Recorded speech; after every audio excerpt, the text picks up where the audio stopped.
am really pale. Wow, I'm glad you finally noticed.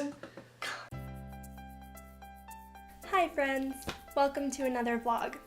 Today I want to talk about the editing process for my debut novel. As most of you know, I started editing this manuscript back in February. Before that point, I wasn't really sure what the formal editing process for novels looked like. It's really hard to hand your book over to an editor because by the time you're doing that, you have spent more time with these words than you have with anything or anyone for months, or in my case, years. You know your characters inside out and backwards. You practically live in your fictional world, and you've spent so much time hashing and rehashing this story that it's a part of you. No matter if it never sees the light of day, you wrote a book, and that's enough.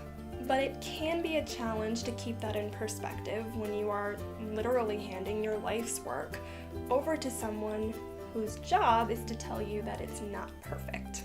So today I want to shed a little bit of light on the formal editing process for novels from the perspective of an author. So if you're thinking about taking a step toward having your novel edited, hopefully this will make it a little less scary. So to start off, I just want to say really quick that my editor is an angel. She made this process so much simpler than I ever imagined it could be. And let me tell you, that does wonders for your faith in your book. She is also an author, so I will put her website link down below so you can check that out.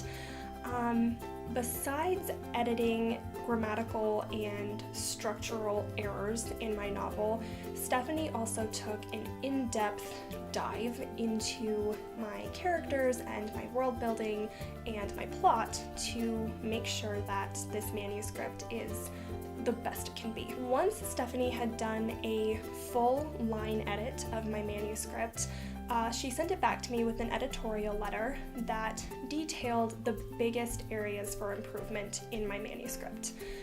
These included character motivations and some relationships between characters. It included holes in world building and especially pacing toward the end of the book. Those were some of the main things that she said, "Hey honey, this could be better." So those main things combined with the technical edits could have made for a very stressful couple of days of sorting through it all, but Stephanie also included the things that she really enjoyed in my story, and that made all the difference. It motivated me to sit down and get started. That's the hardest part, is sitting down and saying, wow, this is a mess and now I have to fix it all. Now, every author has a different method of going about the editing process, but what I ended up doing was going through all of Stephanie's suggestions and putting together a priority list so that nothing fell through the cracks. In the end, I had a list of 26 edits that needed to be completed. From there, the process was very straightforward. I started from the top of the list and I have worked my way down to edit number 20. Which is huge for the amount of time that I've had to do this. I'm very, very happy. These edits ranged anywhere from strengthening character motivations to rethinking some kingdom names to adding full scenes.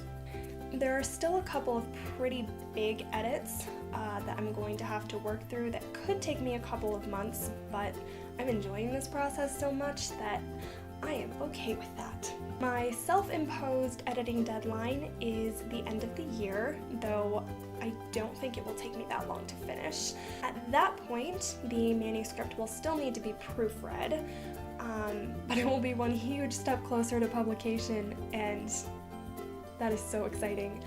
I have no words left to express how excited I am to share this story with you. I'm also going to be linking my Pinterest account today because I have been making mood boards for my different characters, and I think that this is such a fun way to introduce you to my characters and my world. So welcome home. I am very excited to have you here. If you like this video, be sure to hit that like button, and if you'd like to see more videos like this, be sure to hit that subscribe button. To be sure you don't miss a beat, you can also hit the little bell icon to turn on post notifications. You can also follow me on Twitter and Instagram, and be sure to sign up for my monthly newsletter to receive exclusive content. Have a marvelous day, friends. If you're thinking about editing your novel, if you're thinking about having it edited, you got this, baby. I will see you in a couple weeks. I just hit the mic.